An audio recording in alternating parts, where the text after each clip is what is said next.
Hello. We're reading now from The Language of Letting Go by Melody Beattie. Today's portion, April 5th.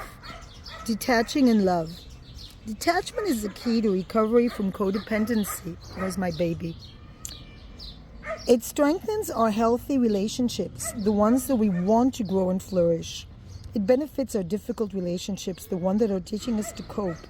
It helps us. Detachment is not something we do once. It's a daily behavior in recovery. We learn it when we're beginning our recovery from codependency and adult children issues. And we continue to practice it along with the way we grow and change. As our relationships grow and change, we learn to let go of people we love, people we like, and those we don't like particularly care for. We separate ourselves and our process from others and their process. We relinquish our tight hold and our need to control in our relationships. We take responsibility for ourselves. We allow others to do the same.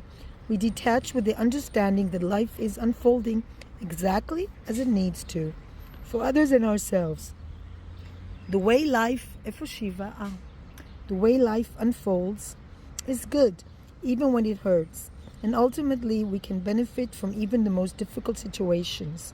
We do this with the understanding that a power greater than ourselves is in charge, and all is well. So, today I will apply the concept of detachment to the best of my ability in my relationships. If I cannot let go completely, I'll try to hang on loose. So I also feel sometimes I get too involved emotionally in issues, whether it's politics, things that have nothing to do with me. So what other people decide to do is none of our business. We are not responsible for other people. We're responsible for children when we have children, but once they grow up, we're no longer responsible for their behavior. And this is the main cause of misery, is the attachment. Now dogs, they're like children that never grow up. And a lot of people find solace in relationships with dogs because it's the ultimate codependency. They depend on us for food, water, shelter, medical help. In my case, she needs medical assistance and pills. And I depend on her because if anything happened to her, I would be devastated. I'm emotionally dependent on her presence. But the advantage of forming codependency with dogs rather than people is that you get back something. Dogs are not selfish. They are dependent on you, and if I let her loose, but they form a bond. And the bond, unlike bond with human beings, is not something that changes. It's not a bond that one day you can be somebody's best friend and then strangers. One day you can be married and loving, and the next day, 10 years down the line or 20 years down the line, people don't even know your name. You are nothing, you mean nothing to them. I'm a person who's very much attached. I form strong attachments, which is good. As a mother, I think it was good, because if you are a parent and you don't form strong attachments, it's really difficult. The children feel neglect. On the other hand, I was aware at one point I was too much. Or maybe I never had a role model for good relationships, because I never had relationships that were not toxic, relationships that I could trust the person not to harm me. I felt in my family that it was the most dangerous place for me, the place of misery for me.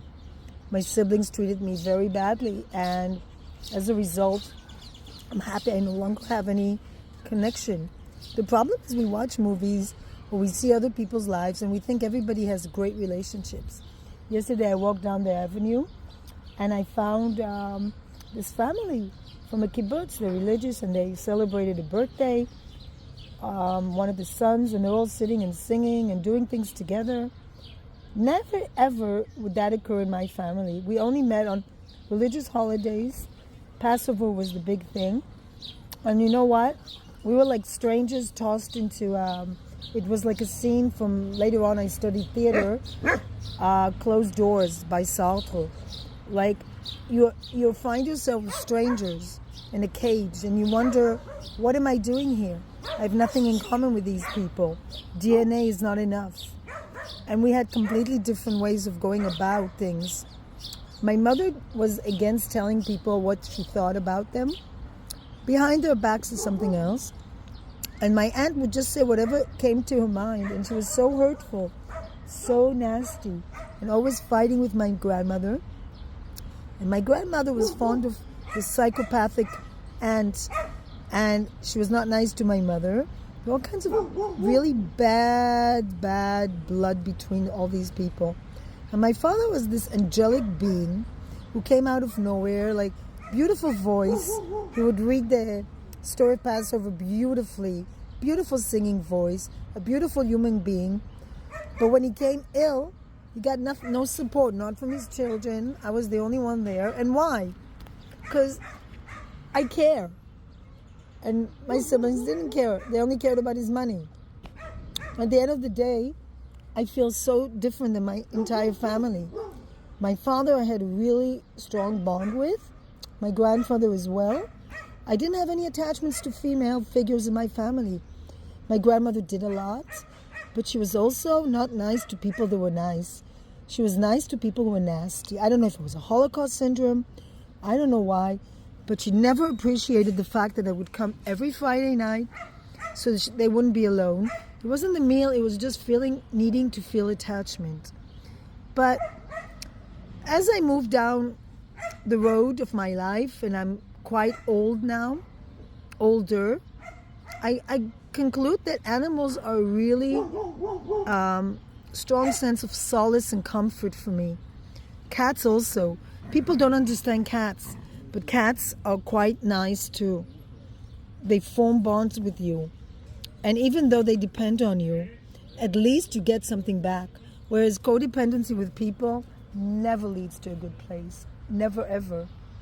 Because people in codependency, they harm each other.